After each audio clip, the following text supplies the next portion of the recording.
What's happening, everybody? My name is Enrique Pinheiro, and welcome back to the Hawk Show Talk Show, a Seattle Seahawks podcast.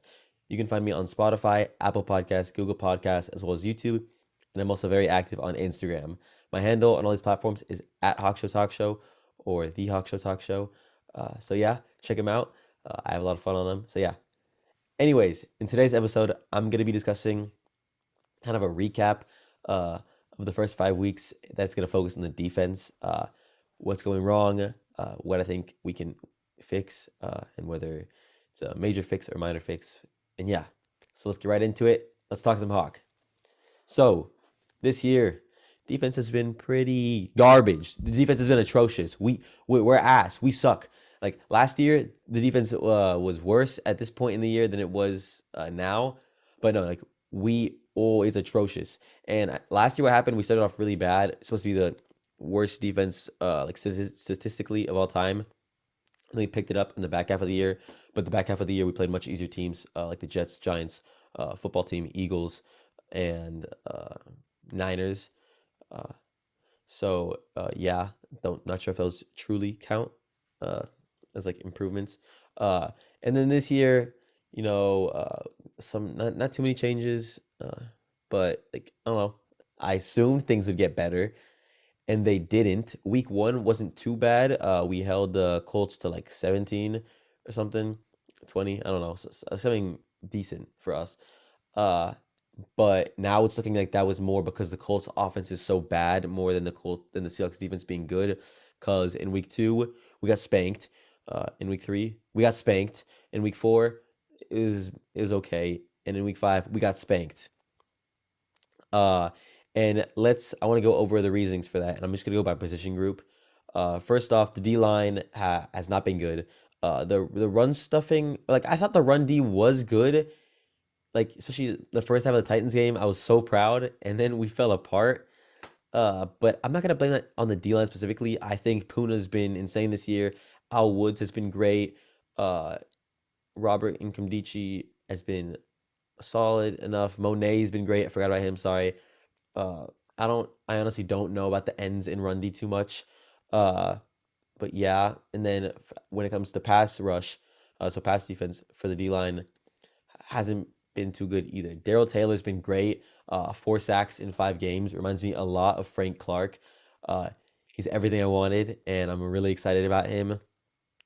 Kerry Hyder has like I want to say 1 or 2 sacks. The one was a strip sack. He's been good. He's been solid. Alton is great. Not like Daryl Taylor good, but he's good. He's good enough, and we barely play him. So screw Pete and Ken. I don't know. I forget which one is personnel. I think it's Ken, but I'm not sure on defense. But yeah, Alton's good.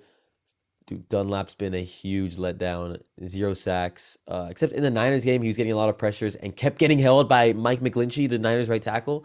Uh, so that was annoying. But overall, Los has been a big letdown this year. And then who am I forgetting? Benson. Benson wasn't special last year. Hasn't been special this year. Rasheem Green, same thing. Not letting me down, but not doing anything specifically good either. LJ has been a non-factor. He was active against the Rams, but still, that's a bust already. And not already. It's been like 3 years. This third season, LJ's a bust. I hate to say it, uh, but Pete sucks at drafting. So yeah, in the first round, Pete and John suck at drafting in the first round. And then yeah, D line. Nah, I'd give it like a C. Linebackers, I would give like a D. I know Bobby on paper looks great because he has so many tackles. He's leading the league. But the thing with Bobby is it feels like every play he gives up like a 5-yard pass and then makes a tackle. Or because we can't stop the run at all in the front line, that it has to go second level and Bobby has to get there. But Bobby still hasn't been playing bad. To still give Bobby like a B on the year. He had a great pass deflection against the Titans. He had a sack, I believe.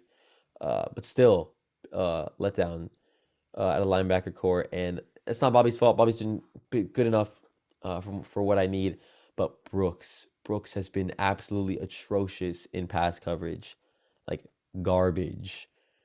He can't cover for his life. The best pass defense play I've seen him make. Last year was a good one against the Rams in LA on Robert Woods, but this year it's been awful. The best thing I've seen was he tipped a pass that was towards Cooper Kupp, but Cooper Kupp still caught it. So let's hit. I don't know. But yeah, Brooks has not been covering well at all. Third linebackers, we haven't really had like a consistent one. Barton plays a little bit. I still don't think he's good. I still think he sucks. Sorry, that's kind of brutal. I don't think he's good enough. Is what I would say. Uh, there's rumors about us looking at Reuben Foster. I think that would be really cool, but we honestly haven't been running that many linebackers recently, and that's a big part because our coverage has been so bad. So we're relying more on DBs. Uh, so actually, before I go to the DBs, the linebackers in the run game have been great. Bobby and Brooks are two of the best tacklers in the league. Uh, the DBs have been a dumpster fire. DJ Reed, I love him.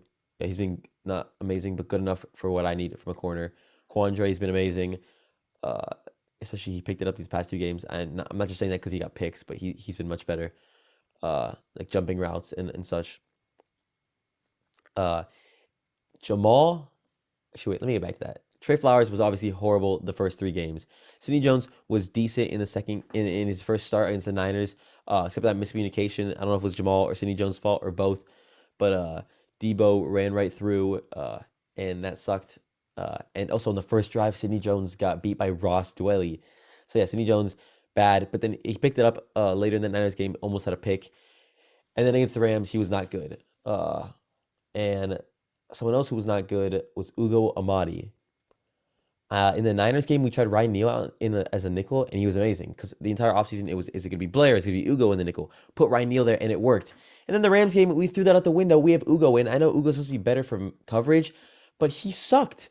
Robert Woods had 12 for 150, and I don't know. I blame Sidney Jones. I blame Ugo. I blame Jordan Brooks. But yeah, just really bad. Like really, really, Ugo played awful. And then, I'm not kidding. Trey's been Trey. I think the biggest liability on our defense this year has been Jamal. I'm saying it. I can't defend it anymore when my non-Seahawk fan friends tell me he sucks because right now he sucks. We lost the trade by a landslide right now. The extension looks awful right now.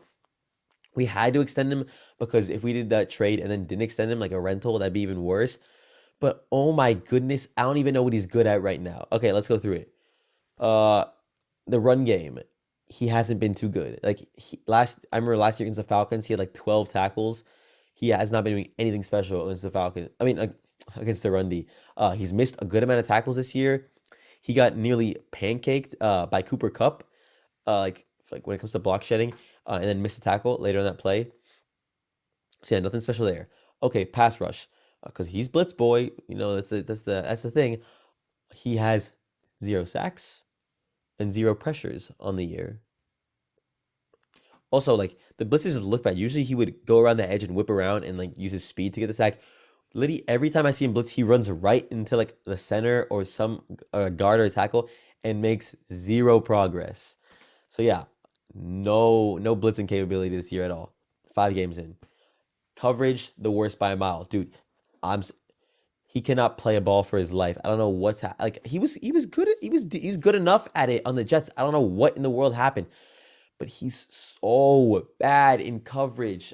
And I know this is really like dark and depressing and negative, but I'm not going to cheat my way around it. You watch the games, you can see it. The main one that sticks out, obviously, is that deep ball to DJ. Sidney Jones gets beat, but Jamal's in perfect position. And he keeps backpedaling. He did that last year against the Rams as well. Cooper Kupp went deep, but this one was even worse. That's an easy pick. Like, I'm telling you, like, 9 out of 10 DBs in the NFL at least get the forced incompletion. Jamal just completely whips, keeps backing up, watches Djax catch the ball, and it would have been a touchdown if Djax kept running. I don't know why he slowed down and went out of bounds. Maybe he's just tired because he's old. I'm not trying to be mean, but I'm like literally maybe he's just like gassed. I love Djax, one of my favorite players in NFL history. That should have been a touchdown, and that would have been on Jamal. And then that led to a touchdown later that drive. Next drive, Jamal gets absolutely routed by Tyler Higbee, who left the game. He was questionable to return. So that means a half injured tight end who's not known for speed, a slow tight end, just completely routes Jamal, and it was just I can't believe how bad he was in coverage on Thursday night, and he hasn't been that good in any of the other games in coverage either. Like I don't know, when you trade two first for a guy, you want an instant impact. And even though DK completely beat Ramsey this past Thursday, like you could tell Ramsey's still like a great, exceptional defensive player. And they traded two first for him. That's why I'm comparing him. And Jamal just has little to no effect on the game. And lately, when he does have an impact on the game, it's a negative impact. So I don't know what to do. Can get rid of him. Nothing's gonna happen. Maybe we're not using him right, but he's been so bad. And even Seahawks fans aren't defending it anymore, which I like. And that's kind of mean, but I like to see that because one of my least favorite things is when Seahawks fans, or not Seahawks fans, but any team's fans are completely biased to their team. I don't like seeing that at all. Uh, so it's nice to see that. Oh, I'm getting so tired of talking about how bad our defense is. I'm yawning. But yeah, I don't know. It's the truth. And then at the end of the day, leaves us with Pete and Ken. Ken Norton Jr. is the worst defensive coordinator I've ever witnessed, but because of nepotism, because of favoritism from Pete Carroll, he stays on a team because they're friends.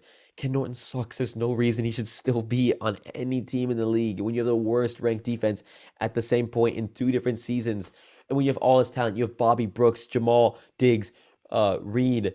Like, and I know we have better, like, more players, but like those are my main guys. Puna, Los. Kerry Hyder is great. Daryl Taylor's amazing. Alton Robinson's good. How do you suck this bad? It's so bad. And just we ran the same scheme we ran. I'm getting so tired of talking about this. I'm getting so tired of Ken Norton Jr. and Pete Carroll. The same thing every year after year, and we get beat by it, and no changes are made. And honestly, if changes aren't made when it comes to scheme, when it comes to personnel, having Alton in more, and even just like I think we should make trades. I don't even know who's in the market right now defensively. Make trades. Maybe sign Geno Atkins or Reuben Foster, even though those aren't like the biggest of need. Just I don't know. Like what we're doing right now, can't keep doing it. Something needs to change. Please, I'm begging you. Yeah, it's been a hard season to watch. Uh, DK and Gino made up for it. But yeah, I know I just complained mainly this episode. But I honestly think Pete needs to fire Ken Norton Jr. And if Pete can't do that, then Pete needs to be fired. And even if Pete admits to, like, I don't know, I think Pete and Ken are both awful at their jobs. Pete creates a great culture. Is great with the media. The rest, he's ass. He's awful. And I've said that for the past couple of years, and I was criticized for it. And people are starting to join my bandwagon now, which it's annoying. It's like annoying that like people didn't get by me first, but like it's like I told you so now. Like all the things that people are saying now, I've been saying, and I'm not trying to sound like egocentric. But like I've been saying these things for like 3 years, and I was like ridiculed for it, and now everyone's saying it. But I'm just happy it's in the light now, and it's more obvious for others, and hopefully changes are made. Just so bad, like why don't I don't know. I'm not gonna get into it. Like why like we always do like the most blatant blitzes on third down. We have Jamal run right into the D line. Why do our corners play so far off? Like there's so many questions I have that I don't know what to do. Why is Ryan Neal not in more? I don't know. Thank you guys for watching. That's it for today. Uh if you disagree or agree, let me know. So yeah, thank you guys so much for watching and listening. Hope you have a great day. Go Hawks. Screw Pete and John for what they've made me endure these past couple of years. And yeah, thank you guys so much. Peace and go Hawks.